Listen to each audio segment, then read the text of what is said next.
Olá, pessoal ligado no Guarulhos Web. Hoje eu estou aqui com um cara bem conhecido aqui da cidade de Guarulhos. Afinal de contas, o nosso entrevistado tem uma história por aqui. A sua família sempre teve negócio na cidade e ele também. E depois de passear, entre aspas, pelo Vale do Silício e pela Europa com a sua Hands On TV, ele voltou à cidade para um desafio de assumir um cargo importante na gestão pública, como secretário de Desenvolvimento Científico, Econômico, Tecnológico e Inovação. E desde 2019 ele é o CEO da Boali, a maior rede de restaurantes de alimentação saudável do Brasil, da qual é um dos sócios. O nosso entrevistado é um apaixonado por deixar legados e incentivar pessoas a tirarem os sonhos do papel. Obrigado por aceitar o convite do Guarulhos Web. Seja bem-vindo, Rodrigo Barros. Grande Paulo Manso, grande volante. Joga muito, Paulinho, viu, turma? Para quem não sabe, esse cara, ó, ali na meiuca, olhando de frente pro campo, pô, ele vai bem pra caramba. É Cara, da linha prazer para estar aqui com cima. você. Um abraço para todo o pessoal do Guarulhos Web. Tenho um carinho enorme por essa empresa, pelo papel que ela desempenha na cidade de Guarulhos, que é a minha cidade, que será sempre a minha cidade. Em que pese durante os últimos 4 meses na pandemia, eu tenho morado e tenho vivido aqui na cidade de Ubatuba, mas a cidade de Guarulhos está no meu coração e faz parte eterna na minha vida. Legal, Rodrigo. É sempre bom falar com você. Eu queria, antes de falar sobre os impactos que esse momento delicado que você citou aí da pandemia causou no seu setor de atividade, me fala um pouco sobre a Boali. Vocês estão em quantas cidades no Brasil, né? Quantas unidades vocês têm espalhadas pelo país? Legal. Hoje, na verdade, nós estamos com 35 operações espalhadas em 11 estados. Antes da pandemia, inclusive, eram 9 estados, né?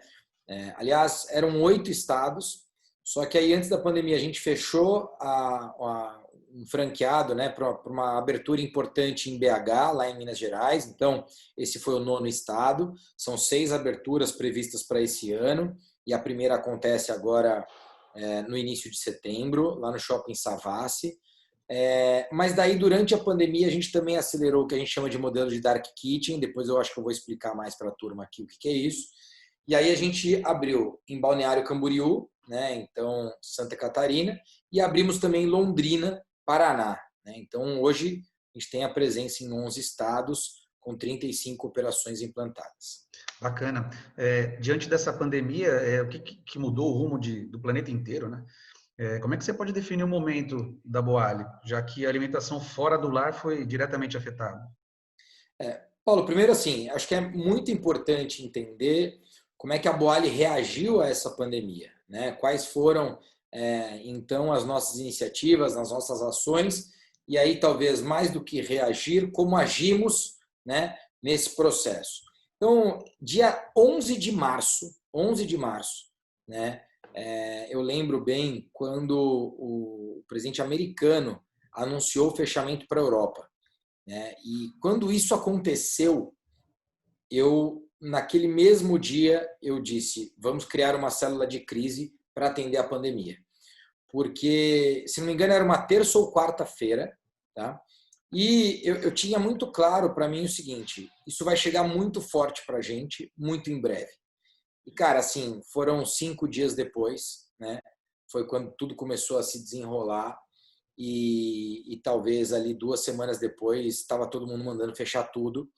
E só para você ter uma ideia, no dia 13 nós anunciamos home office para todo mundo do escritório.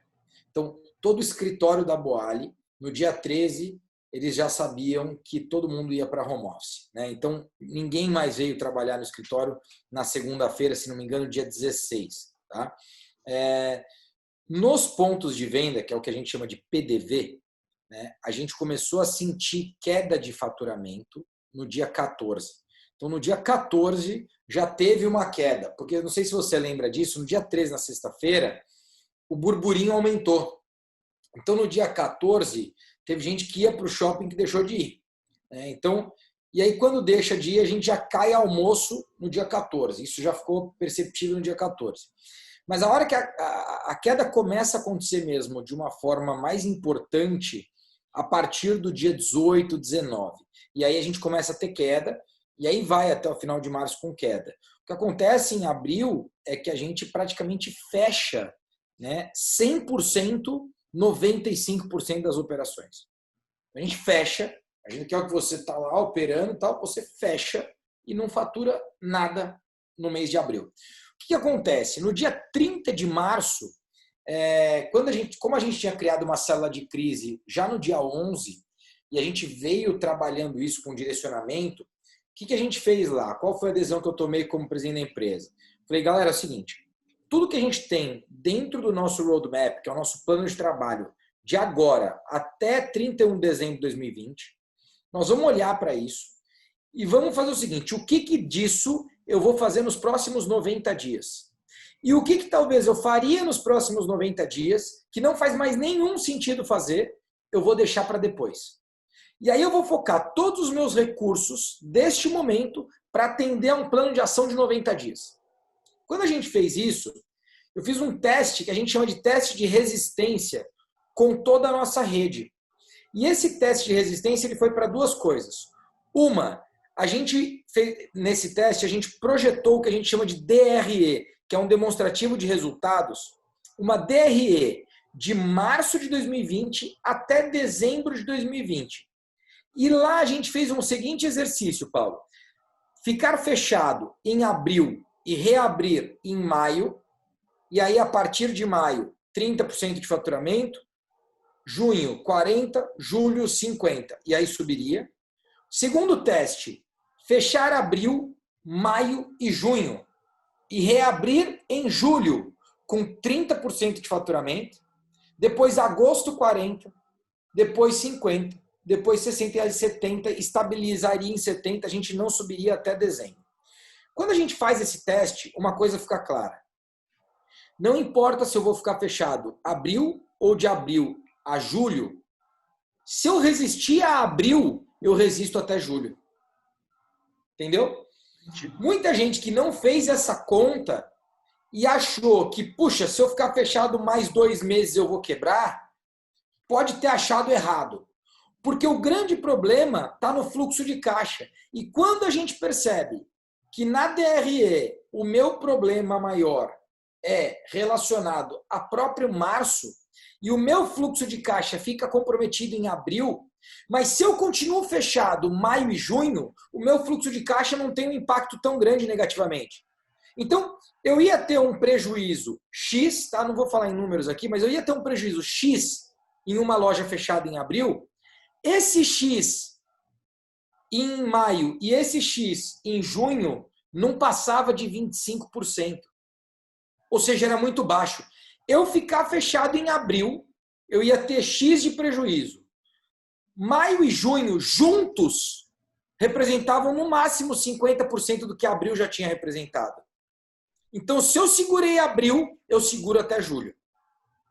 Percebeu? Entendi. A hora que a gente entende isso, a gente ainda faz a conta do seguinte. A gente fez a conta sem saber quais seriam as medidas do governo. Naquele momento, a gente pensou o seguinte, o que o governo vai fazer, a gente não tem governança. Vamos pensar se a gente não tiver nada do governo, como é que vai ser? Vai ser assim. Quando nós tivemos as medidas do governo, ficou melhor do que o teste que a gente tinha feito. Então, só melhorou. Entende isso ou não? Isso é importante o pessoal entender o raciocínio dessa engenharia reversa. E aí, o que a gente foi buscar fazer? A gente foi buscar negociar o que a gente chama de CTO, que são os custos de ocupação. Então, a gente foi negociar com os proprietários, com os shoppings, lá no final de março, começo de abril, o seguinte, ó, eu quero te pagar, não quero ficar sem te pagar. Só que é o seguinte, no período que eu tiver fechado, eu proponho esse tipo de acordo. E aí o acordo gerava muito em torno do seguinte, não pagar o aluguel nem taxa de promoção e pagar o condomínio. E pagar percentual do condomínio. Ou seja, era uma proposta razoável. E muita gente aceitou. Né? Então a gente ficou pagando, por exemplo, 50% de condomínio em vários casos, sem pagar aluguel e taxa de promoção, taxa de propaganda. Então, o nosso custo reduziu ainda mais. E aí foi que a gente percebeu o seguinte, a gente vai conseguir manter a rede aberta. Só para você entender, hoje a gente está falando no dia 5 de agosto de 2020, se eu comparar com no dia 11, quando a gente criou a célula, e no dia 30 de março, que a gente fez o exercício de resistência, eu estou falando já de quase 4 meses e meio aqui, né, porque são maio, junho, julho, Só que se eu pegar o tempo de março, quando a gente cria a célula, passa de 4 meses e meio. O que foi importante entender? Que a gente não fechou nenhuma operação, né? Então, isso mostra o quanto ter se planejado no começo foi importante. E lá a gente trabalhou com 4 premissas. Primeira premissa era o seguinte: preservar as pessoas. Cara, como é que eu vou preservar meu time de colaboradores, que é o principal ativo que eu tenho? Esse cara vem servindo o meu cliente faz 2 anos, 3 anos, 4 anos. Eu tenho funcionário na rede de 5 anos, de 7 anos. Né? Como é que eu preservo o time? Como é que eu preservo as pessoas? Como que eu, enquanto franqueadora, preservo meus franqueados? Como é que a gente preserva a saúde dos colaboradores? Como é que a gente preserva a saúde dos nossos clientes? Preservar as pessoas. Depois, 2, preservar fluxo de caixa. O que a gente fez enquanto franqueadora? Eu suspendi 100% das taxas, tanto o royalty quanto o fundo de promoção, que dá 9%, as duas juntas. Eu suspendi 100%. Desde o fundo de promoção, que seria pago em 25 de março, que era referente ao exercício e à competência de fevereiro, até agosto. Eu anunciei isso lá no dia 30 de março. Quando eu faço isso, Paulo, o que eu digo para a minha rede? Nós estamos juntos. Eu estou do seu lado. A gente abriu mão ali de mais de R$1,5 milhão de receita. Era isso que eu ia te perguntar, porque eu imagino isso lá em março, a cabeça do franqueado como é que estava, né? E aí você imagina o seguinte, pô, eu posso contar com esse cara. Você imagina que teve loja ali que a gente contribuiu com esse fluxo de caixa mais de R$50 mil. Mais de R$60 mil. Então, esse é o fluxo de caixa que eu mostrei para ele que no exercício ele ia precisar. A hora que ele fala, pô, isso é o que eu ia precisar no exercício e a franqueadora está me dando esse fôlego, eu vou ficar vivo, eu não vou morrer. Né? Então, preservar as pessoas. A terceira premissa foi entender, respeitar e se adaptar ao novo contexto. O que eu vi, Paulo, acontecendo? Muita gente negando o que estava acontecendo. Ah, não, isso vai passar rápido. Ah, não, isso não sei o quê, não é assim. Não. Entender, respeitar e se adaptar ao contexto. A hora que a gente faz isso, e eu entendo o seguinte, eu não vou trabalhar com recursos que eu não tenho. Eu não vou ficar pensando em coisas que eu não tenho. Eu vou pensar na realidade, no fato. E a partir daqui eu crio meu plano de ação baseado em evidência. Por mais difíceis que elas sejam. Por mais dura que seja, por mais difícil que seja. E quando a gente faz isso, a gente se adaptou muito rápido. Então a gente conseguiu agir muito rápido. Tanto é que a gente começou a inovar e trazer novo faturamento muito rápido. Só para você ter uma ideia, naquela projeção que eu te falei que eu tinha feito lá atrás, o mês de julho já faturou 52% referente a julho do ano passado. Cara, é um super número, que é o que a gente chama de same-store sale, né? É um super número, foi bom pra caramba. Porque na minha projeção, o mês de julho, com a reabertura do jeito que ela veio, boa parte ficou fechada até junho. Boa parte. Eu estava estimando faturar 30%. Como rede, nós já faturamos 52%. Caramba, foi muito bom. Entendeu? Entendi. Então, eu acho que isso foi bem importante. E aí o quarto item era justamente o seguinte: se preparar enquanto isso vai estar acontecendo para aproveitar o que viria de oportunidade. E elas vieram. Tanto é que a gente abriu 3 operações até agora durante a pandemia, né, que foi Balneário, Londrina, Limeira, e estamos abrindo a 4ª daqui 2 semanas em Indaiatuba, né? E a gente vai abrir esse ano ainda 9 operações. Né? Legal. Então, você falou das inovações que foram feitas, né, nesse cenário, nesse contexto, e uma delas você falou no começo sobre o Dark Kitchen. Inclusive, a gente deu uma matéria semana passada, aliás, sobre isso aqui no Guarulhos Web. Eu queria que você falasse um pouco mais sobre o que é isso, para quem não leu a matéria. legal. E, se eu não me engano, essa inovação, né, essa ferramenta, vai trazer uma novidade, inclusive aqui para Guarulhos, não é isso? Na verdade, a gente não vai com Dark Kitchen, né? A gente, primeiro dando esse spoiler de Guarulhos, a gente vai montar esse ano a nossa primeira operação. E para ser sincero, eu já estou olhando para uma segunda operação em Guarulhos esse ano ainda. Né? A gente estava previsto agora para agosto. Provavelmente a gente deve prorrogar essa abertura para setembro, outubro. Vai ser um modelo de quiosque lá no Shopping Internacional, vai ser muito legal. A gente está muito animado. Eu obviamente com um carinho todo especial, né? A gente deve fechar o ano com mais de 40 operações e seria uma injustiça para mim mesmo não ter uma operação em Guarulhos, que é a minha cidade, né? Então, estou muito feliz de anunciar essa abertura na cidade de Guarulhos, estou muito feliz de dizer que a gente está bastante confiante para ter essa operação em Guarulhos, lá no Shopping Internacional, como quiosque, e a gente está olhando para uma segunda operação, que vai ser uma operação de rua, e aí, enfim, um investimento um pouco maior, mas que provavelmente, quem sabe daqui 2, 3 meses eu consiga anunciar isso para vocês. Legal.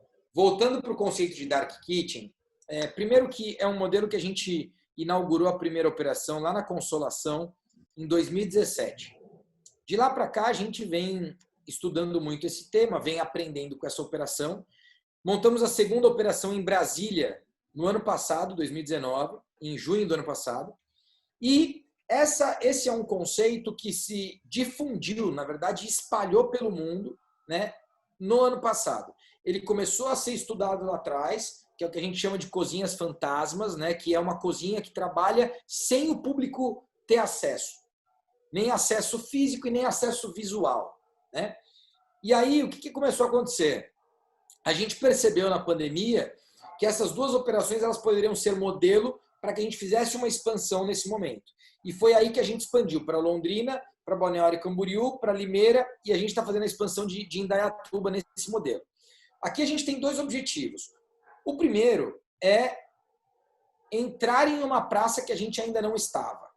E como que a gente faz isso? Primeiro, o que a gente chama de CAPEX, que é o custo de implantação para montar a operação, é muito menor do que qualquer outro modelo de negócio que a gente tem. Desde quiosque, loja em shopping, loja corporativa, loja de rua, tudo isso é muito mais caro do que montar um modelo de Dark Kitchen. O investimento é muito mais baixo. A gente está falando de um investimento aí entre 100 a 120 mil reais, né? Enquanto um quiosque vai para 200 mil reais e depois uma loja pelo menos 300 mil reais, que pode chegar até 500, 550 mil reais. Tá? Então, um investimento muito menor. Um outro ponto é que a gente testa a demanda da praça.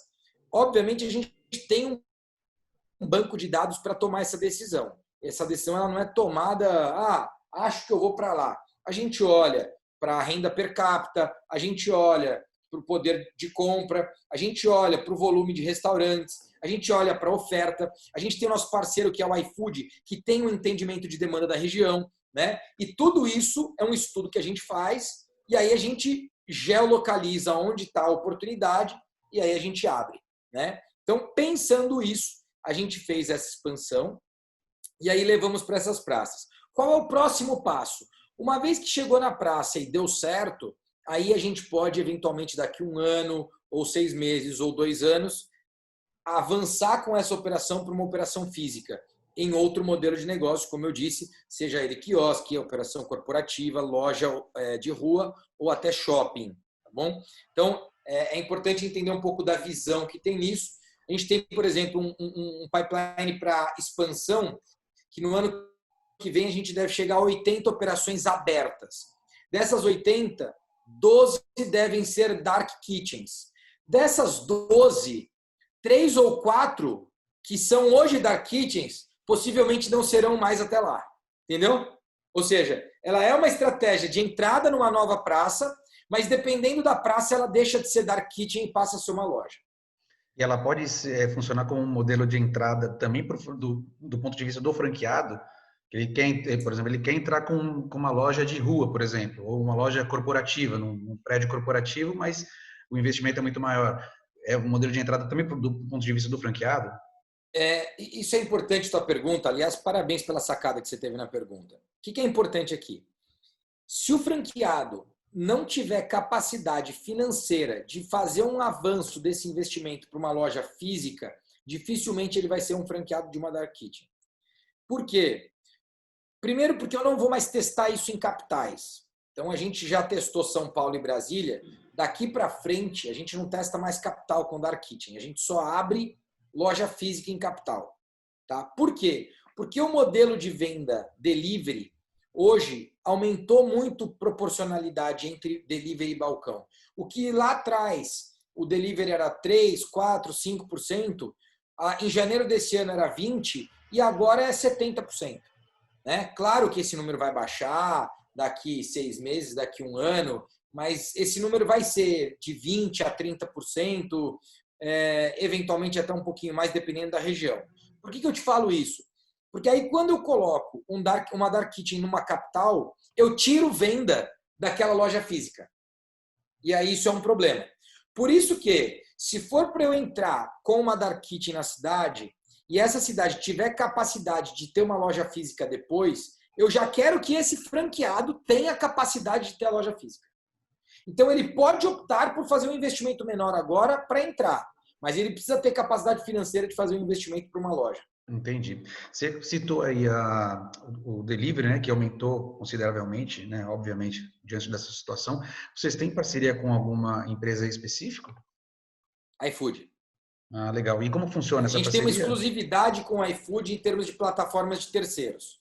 Só que a gente também tem o nosso próprio delivery, que funciona pelo aplicativo Boali, né? É só baixar aí, vai na sua loja, seja na Apple Store, Google Play, e baixa lá Boali. Aliás, toda primeira compra você vai ganhar R$10 de desconto no cupom Meu Boali. Ah, legal. Deixa eu te perguntar outra coisa. Existem planos, você falou aí sobre os planos de novas operações, né, daqui para frente. Existem planos para novas marcas ligadas à Boali? Cara, isso é muito legal. O que acontece no delivery, né? Quando a gente fala de iFood, por exemplo, ela é uma grande praça de alimentação.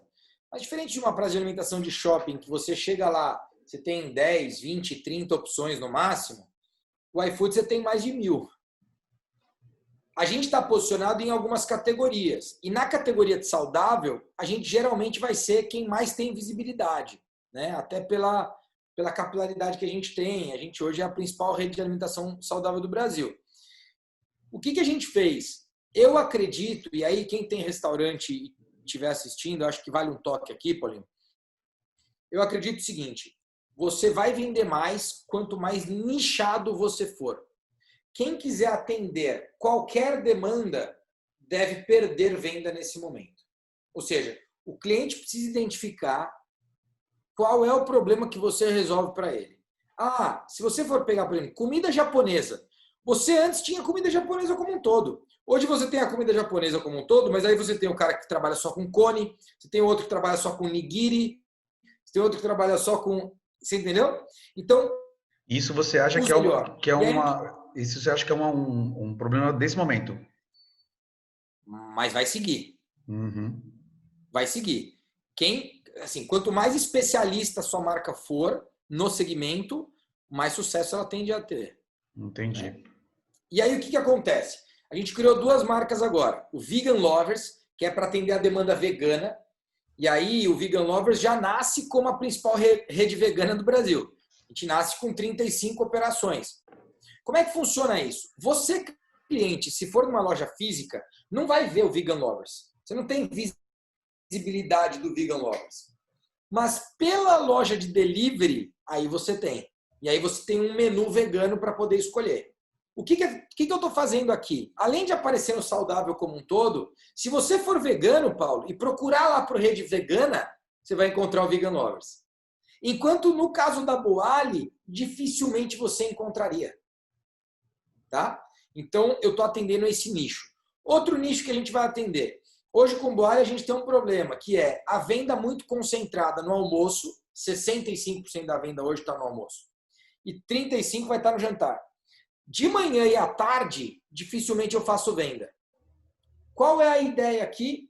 A ideia é que eu possa fazer uma venda de manhã e à tarde, trocando um ticket menor e também oferecendo um portfólio de produto mais dinâmico.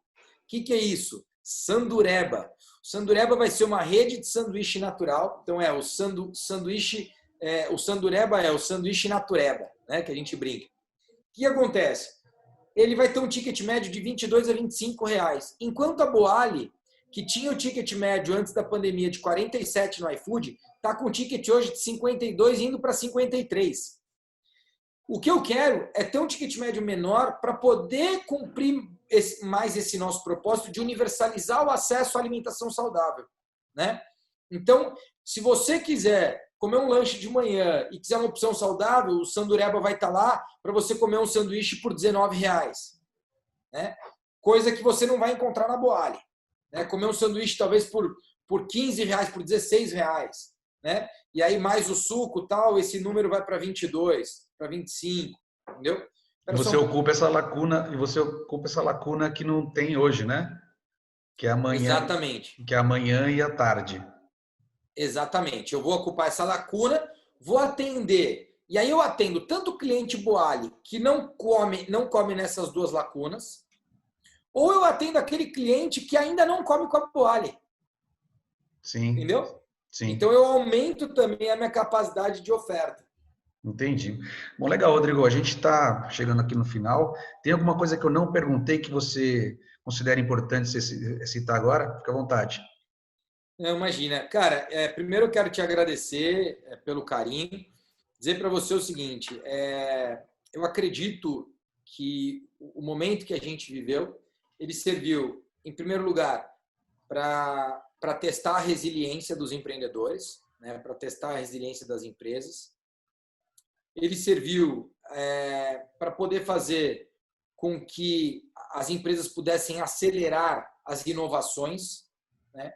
Mas eu também acho que ele serviu para dar oportunidade para cada um de nós, enquanto seres humanos, para que a gente possa evoluir. E aí você fala, mas Rodrigo, você acredita que a gente está todo mundo no mesmo barco? Não, eu concordo com aquela frase de que a gente está na mesma tempestade e não no mesmo barco. Mas o que eu quero dizer para você é, independente dos recursos que você tenha disponível, o que vai fazer a diferença na sua vida é o que você faz com eles. Reclamar do que você tem disponível não te traz nada, não te agrega nada. O que você tem de recurso disponível, seja ele o seu tempo, seja ele as pessoas que você conhece, a estrutura que você tem para poder atuar, ou, obviamente, a tua capacidade financeira, seja como empresa ou individualmente, tudo isso é recurso. E tem gente que, às vezes, não tem uma dessas coisas e fala, eu não tenho nada. Tem sim. Né? Tem sim.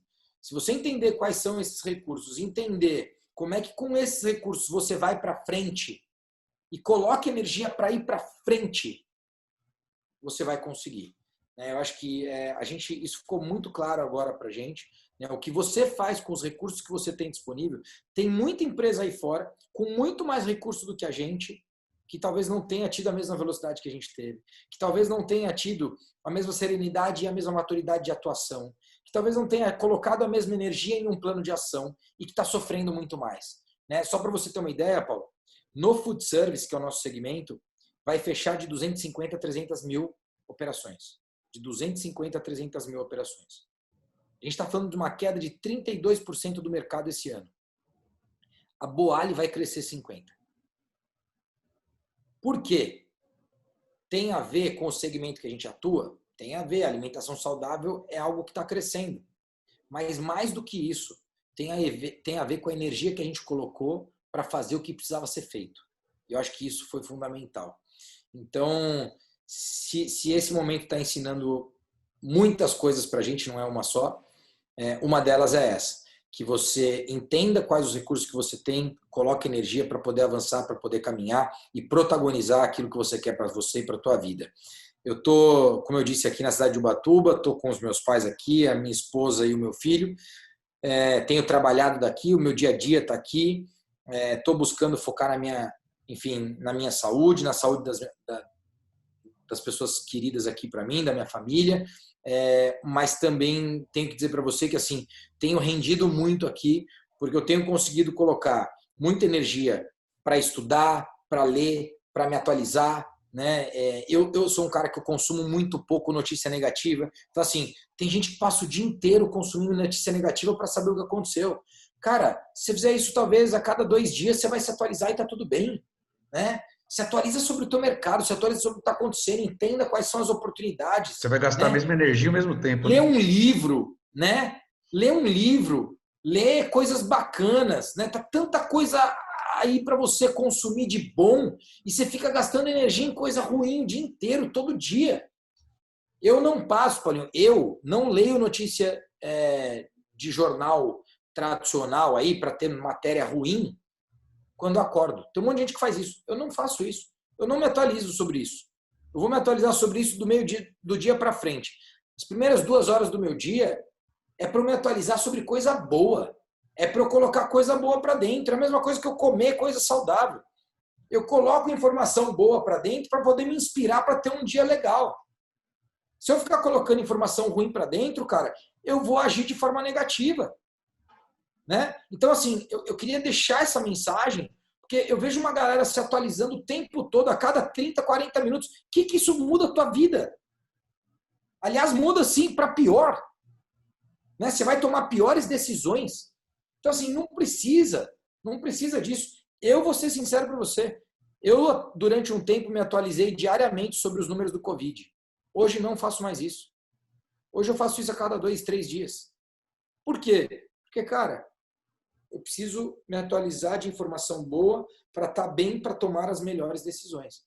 E para cuidar dos mais de 300 funcionários que a gente tem com muito orgulho na nossa rede e que não foram demitidos. Legal, Rodrigo. Legal. Obrigado pelo seu tempo, sempre bacana bater um papo contigo. Espero contar com você mais vezes aí, toda vez que a gente for falar sobre esse tema de comida saudável. E quem sabe um dia a gente almoce aqui no Bola, aqui em Guarulhos. Com certeza, cara. Quero deixar um abraço para você, a todo mundo que nos acompanha aqui da Guarulhos Web. Ratifico aqui o meu carinho pela cidade, obviamente, e também pela empresa, né, pelo veículo e por tudo que vocês têm feito aí pela nossa cidade. Um grande abraço para você, a todo mundo que nos acompanha. Fiquem bem, com amor e com paz. Valeu. Beijão para vocês. Valeu, abraço. Tchau, tchau.